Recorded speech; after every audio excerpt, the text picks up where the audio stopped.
बीच का रास्ता ये निकल रहा है कि एक पॉपुलर जमात है, एक पॉपुलर लीडर है। आप उसको इग्नोर नहीं कर सकते। अगर आपने जमहूरियत को कायम रखना है और एक डेमोक्रेटिक प्रोसेस को आगे चलाकर इलेक्शंस करवाने हैं, चाहे आप करवाएं चाहे बाद में करवाएं, लेकिन इलेक्शंस तो होने ही होने हैं। और उन इलेक्शंस में आपको पता है कि मतलब मुकाबला तो होगा, लेकिन हर किसी को उस प्रोसेस के अंदर रहना चाहिए। और मेरा ख्याल है कि कुछ बातचीत भी हो रही थी, कुछ बातचीत हो रही है, और कोई बीच का रास्ता भी निकल आएगा बहुत जल्दी मेरा ख्याल में। देखिए, इमरान खान साहब ने कहा कि वो तैनाती को कंट्रोवर्शियल नहीं बनाएंगे। प्रेसिडेंट आरिफ अलवी ने भी कहा कि समरी मेरे पास आएगी, मैं दस्तखत कर दूंगा। तो ये जो स्टेप बैक किया है, ये जो पीछे हटे हुए दिखाई दे रहे तैनाती के मामले से भी, आप ये कहते हैं कि ये किसी ना किसी डील से मशरूत है, किसी ना किसी, या कह लिए डायलॉग से मशरूत है, कोई भी नाम दे दें। तो ये क्या एजेंडा क्या है इसका, और ये किससे हो रही है, इसमें कौन किरदार अदा कर रहा है? देखिए, बात रियलाइजेशन की है। रियलाइजेशन की बात यह है कि ये एक आईनी तैनाती है, और आइन के मुताबिक जो प्रोगेटिव है वो प्राइम मिनिस्टर का है।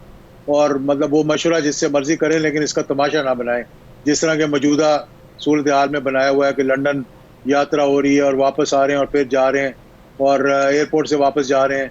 ये सारी चीज़ें मद्देनजर रखते हुए मेरा ख्याल है कि इमरान खान साहब ने बड़ी एक खूबसूरती के साथ ये कहा कि ये मेरा मसला नहीं है, क्योंकि उनको मालूम है कि मैं वो तो कोई इसमें अपना हिस्सा डाल नहीं नहीं नहीं, सकते। इजाजुल हक साहब, मैं यही तो पूछ रहा हूँ कि इमरान खान साहब का तो मसला ही ये था। उन्होंने कहा था कि शहबाज शरीफ साहब तो ये तैनाती कर ही नहीं सकते क्योंकि इस हुकूमत के पास मैंडेट ही नहीं है। फिर थोड़ा सा इसको उन्होंने टेम्पो को लोअर किया और उसके बाद कहा नहीं नहीं, ये नवाज शरीफ के साथ कंसल्टेशन नहीं हो सकती, आसिफ अली जरदारी के साथ कंसल्टेशन गैर आईनी है। मैं तो ये कह रहा हूं कि जो प्रिंसिपल पोजीशन उनकी थी या प्रिंसिपल स्टांस लिया हुआ था, वो एकदम कैसे 180 डिग्री का शिफ्ट आ गया? उसके ऊपर हुआ क्या है? बेटर सेंस, मेरा ख्याल है कि एक अच्छी सोच, एक विजनरी सोच, एक माहौल को बेहतर करने की सोच, एक आगे बढ़ने की सोच। आगे कैसे बढ़ रहे हैं, किसके साथ बढ़ रहे हैं, किन खतूत पर आगे बढ़ेंगे? देखें, खतूत पे तो माजी के अंदर जिस तरह बढ़ते रहे हैं, ये अब इमरान खान साहब का एस्टेब्लिशमेंट से झगड़ा था। जो गुफ्तगू मतलब के माजी के अंदर ख्वाजा आसिफ से लेकर और मरीम नवाज तक, और फिर नवाज शरीफ से लेकर परवेज रशीद तक जो गुफ्तगू हुई, और जो मतलब मैं तो उसका जिक्र भी नहीं करना चाहता, जो अल्फाज इस्तेमाल किए थे अफवाज पाकिस्तान के बारे में, लेकिन आज वो ही वजीर दफा है और आज उन्हीं की हुकूमत है। तो इसमें कोई वो बात नहीं है। मतलब अगर इंसान रियलाइज कर ले किसी वक्त भी तो अच्छी बात है। जो गुफ्तगू 14 मरतबा जब नवाज शरीफ साहब ने नाम लिया था, तो उस वक्त भी बड़ा एक गम और गुस्से का इजहार किया गया था। एजाजुल हक साहब, एक मुलाकात इसहाक डार साहब की सदर ममलिकत के साथ हुई और लगा कि हुकूमत और तहरीक इंसाफ के माबैन को चैनल अब खुल गया है। इस वक्त इमरान खान साहब और हुकूमत के माबैन बराह रास्त बातचीत हो रही है? देखें, बराह रास्त तो मेरा नहीं ख्याल कि हो रही है, लेकिन इनडायरेक्टली, आप जैसे कि इसहाक डार साहब का आपने कहा, वो नवाज शरीफ साहब के बड़े मतलब एक किस्म का एतमादी साथी हैं जिन पर वो एतमाद करते हैं। और अमूमन माजी के अंदर भी जब हम असेंबली में थे तो 60 कमेटीज थी जो कि इसहाक डार साहब जिनको लुक आफ्टर कर रहे थे, और एक किस्म का बड़ा उन्होंने एक बर्डन उठाया हुआ था।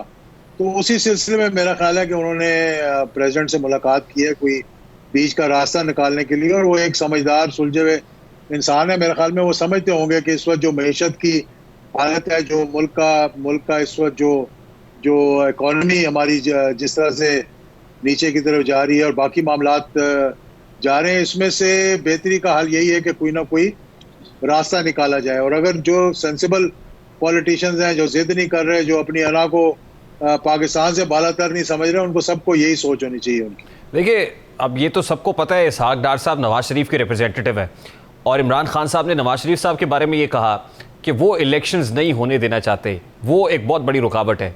तो क्या नवाज शरीफ साहब के जो रिप्रेजेंटेटिव हैं वो इलेक्शंस से मुतालिक बात कर रहे हैं? देखिए, बहुत सी और भी बातें हैं। इलेक्शंस तो एक इवेंचुअली हदफ है ना। उसके उसके बावजूद बहुत सी और चीज़ें हैं जो कि डिस्कस करने वाली हैं। और मेरा ख्याल है उनकी प्रेसिडेंट से जो मुलाकात हुई है, ये एक बर्फ़ पिघलने वाली बात है, मैं समझता हूँ। और आहिस्ता आहिस्ता ही बर्फ़ पिघला करती है।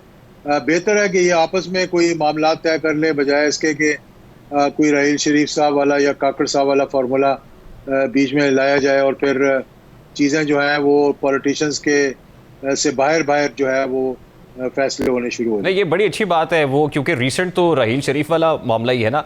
राहील शरीफ साहब उस वक्त भी उन्हें जो है इंटरवीन करना पड़ा जिस वक्त धरना जारी था। तो at this point in time Imran Khan साहब की तो ये ख्वाहिश रही है कि जो गैर सियासी हो गए हैं या सियासत से दूर रखना चाहते हैं वो कहीं ना कहीं इंटरवीन करें, क्योंकि वो कहते हैं इस हुकूमत से तो वो बातचीत नहीं करेंगे। तो ये तो बड़ी खुशायद बात है कि इस हुकूमत के साथ कोई चैनल खुल गया है। लेकिन इसके अलावा क्या बात हो रही है? इलेक्शंस तो एक चलिए एजेंडा है, क्या बातचीत हो रही है? देखिए, इलेक्शंस के अलावा और भी मतलब जो आउटस्टैंडिंग इश्यूज हैं, अगर तो रास्ता इलेक्शंस का निकलेगा और कोई डेट तय हो जाएगी, फिर बाकी मामलात इलेक्शन कमीशन के हैं, ईवीएम्स के हैं, ओवरसीज पाकिस्तानीज के वोट्स के हैं, तरीक़ेकार के हैं, तो सारे मामलात जो है तय होंगे। क्या ये सारे मामलात जब तय हो जाएंगे और एक डेट की अनाउंसमेंट हो जाएगी, तो मामलात तो जाकर आपको तय करने पड़ेंगे सारे असेंबली के अंदर। तो वो असेंबली के अंदर जाकर आपको तय करने पड़ेंगे। तो बेहतर है कि ये कुछ ना कुछ रास्ता जो है वो बीच का निकल आए। ये बड़ा लेंथी प्रोसेस है इजाजुल हक साहब, लेकिन बीच का रास्ता तो जाहिर है निकलेगा तो ही बात बनेगी। तो असेंबली में वापस आने के लिए तैयार हो जाएगी तहरीक इंसाफ, आप ये कह रहे हो? देखें, जब उन्होंने एक दफ़ा कहा था कि अगर साइफर पे कमीशन बन जाए तो हम सोच सकते हैं, इसी तरह मेरा ख्याल है कि अगर दीगर मामलात इलेक्शंस के तय हो जाएं तो फिर भी वो सोच सकेंगे कि जाना चाहिए और वहाँ जाकर मामला तय करने चाहिए। बहुत सी ऐसी चीज़ें हैं जो कि असेंबली के बाहर तय नहीं हो सकती, वो असेंबली के अंदर तय होंगी, जो कि डिमांड्स हैं ज़्यादातर। ये आप दुरुस्त फरमा रहे हैं कि और वही डिमांड्स बेहतर है, उसकी लेजिटिमेसी है जो असेंबली के अंदर होंगी, पार्लियामान के अंदर होंगी, उसी में वजन भी होगा। लेकिन जैसे आपने कहा कि साइफर से मशरूत किया हुआ था इमरान खान साहब ने, फिर साइफर का मामला गोल हो गया, इस्टेब्लिशमेंट को जो तनकीद बना रहे थे वो भी मामला गोल हो गया, उस पर भी यू टर्न हो गया। तो फिर अब किस बात से मशरूत करेंगे असेंबली में जाने को? इलेक्शंस की डेट दें सबसे पहले तो। मैं समझता हूँ जो कि इस वक्त तनाज़ा बना हुआ है और जो लॉन्ग मार्च का की वजह बना हुआ है कि इलेक्शंस मेरा ख्याल है अगले 3 माह 4 माह में लाकर एक इंटरम गवर्नमेंट और उसके बाद इलेक्शंस का ऐलान करें।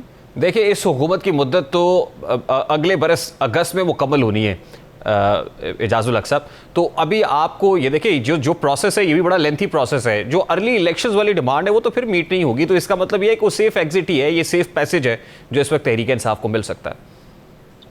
देखिए, सेफ एग्जिट की भी चलें, ये भी आप कह सकते हैं, मैं इस पे इतराज़ नहीं करूँगा कि जब एक लॉन्ग मार्च हो रहा है और एक हदफ है उनका और बार बार ये बात की जा रही है, तो अगर कोई अक्लमंद लोग हों जो कि समझ बूझ रखते हों, उनको चाहिए कि चलें इसका कोई रास्ता निकालें इसमें से। इसमें क्या हठधर्मी की क्या बात है? आप देखें ना कि इससे नुकसान कितना हो रहा है। पहले तो ये देखें आप कि हर चीज़ स्टैंड स्टिल पे है, कंटिन्यूटी नहीं है, स्टेबिलिटी नहीं है, आपकी इंटरनेशनली साख को नुकसान हो रहा है, आपकी मईशत तबाही की तरफ जा रही है, आप डिफॉल्ट के दाने पे खड़े हुए हैं।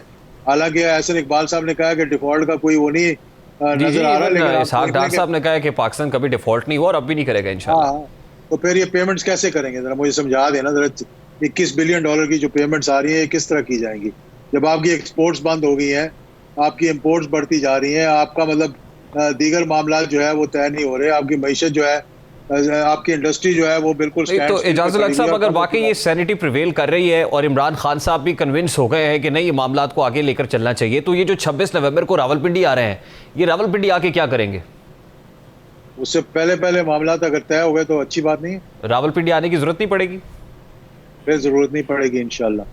आपको लग रहा है कि जो 26 की उन्होंने कॉल दी हुई है रावलपिंडी आने की, वो कॉल वापस भी ली जा सकती है? मतलब अगर मामला तय हो जाएंगे तो फिर कॉल वापस भी ली जा सकती है, इसमें कौन सी कोई बड़ी बात है? मामला तो ये है कि जो डिमांड है, अगर डिमांड पूरी हो जाए तो फिर क्या जरूरत है इतनी मशक्कत करने की? देखिए, 26 नवंबर से पहले जो एक बड़ा ब्रेक थ्रू होगा वो तो अपॉइंटमेंट का ही होगा। राना सनाउल्लाह साहब ने भी कहा कि इमरान खान साहब के आने से पहले अपॉइंटमेंट तो हो चुकी हुई होगी। इसके अलावा क्या होगा? देखें, खान साहब ने बता दिया कि इस अपॉइंटमेंट से उनका कोई ताल्लुक नहीं है, ना ही वो आइन के मुताबिक उनका कोई ताल्लुक है, ना उनकी कोई ऐसी ख्वाहिशात हैं। जो भी सीनियर मोस्ट होगा वो बन जाएगा। इसमें कोई मतलब वो आर नहीं है कि वो आ रहे हैं यहाँ पर कि किसी को वो आर्मी चीफ बनाना चाहते हैं या किसी के खिलाफ वो करना चाहते हैं। जब भी अपॉइंटमेंट का वक्त आएगा, अपॉइंटमेंट हो जाएगी। मेरा नहीं ख्याल कि वो इतना बड़ा मसला है पाकिस्तान के लिए। राना सनाउल्लाह साहब को पता होना चाहिए कि पिछली 5 मरतबा जब मतलब उन्होंने मामलात किए थे तो क्या वो स्मूथली चल सके थे कि नहीं चल तो सके? चाहते जाते फिर एजाजुल हक साहब ये भी बता दीजिए ना कि ये जो FIR वाला मामला और उसके ऊपर तरह तरह की कॉनोटेशंस, उसमें भी पता नहीं क्या क्या कहा, मैं वो लेना नाम मुनासिब नहीं है दोबारा, इससे भी पीछे हट जाएंगे इमरान खान साहब? देखिए, मैं इस पे अपनी राय तो नहीं दे सकता, मैं कि उनको मैं कहूं कि आप ऐसा करें या ऐसा ना करें, लेकिन बगैर सबूत के मैं समझता हूं कि इस किस्म की एलिगेशंस लगाना, मतलब फ्रॉम मफरूजात पे या किसी के कहने पे, वो भी सही बात नहीं है जब तक आपके पास कोई प्रूफ ना हो। अब देखें ना, यहाँ पे जो लंदन में प्रेस कॉन्फ्रेंस हुई है, उस क्या क्या बातें उसके अंदर सामने आई हैं, अब उसकी तय तय तक भी जाना चाहिए कि ये कौन शख्सियत थी, क्या उसने बात की है अरशद शरीफ साहब के बारे में और इमरान खान साहब के हमले के बारे में। तो ये चीज़ें अभी मतलब आहिस्ता आहिस्ता तय हो रही हैं, तय होंगी। इसमें मेरे ख्याल में लड़ाई झगड़े की ज़रूरत नहीं है। अच्छा एजाजुल हक साहब, लास्टली ये सब कुछ जब तय हो जाएगा, ये शुरू से लेके from day one till now, ये आउस्टर के बाद से लेके अब तक जितने बयानिए बनाए गए, ये सब कुछ वाइंड अप हो जाएगा, तो फिर वो जो हकीकी आज़ादी मार्च और जहाद, और फिर जो साथ है वो मुसलमान मोमिन है, जो दूसरी तरफ है वो मुशरिकीन में से है, ये जहाद ख़त्म हो जाएगा फिर उसके बाद, यानी ये मामला ख़त्म?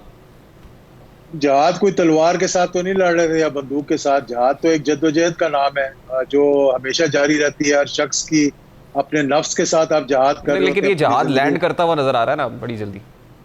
इंशाल्लाह मेरा ख्याल है कि कोई रास्ता बहुत जल्दी निकलेगा, आपको अच्छी खुशखबरी मिलेगी चंद दिनों में। ठीक है, बहुत बहुत शुक्रिया। एजाजुल हक साहब हमारे साथ मौजूद थे, सीनियर सियासतदान है, मुस्लिम लीग ज़िया के सरबराह।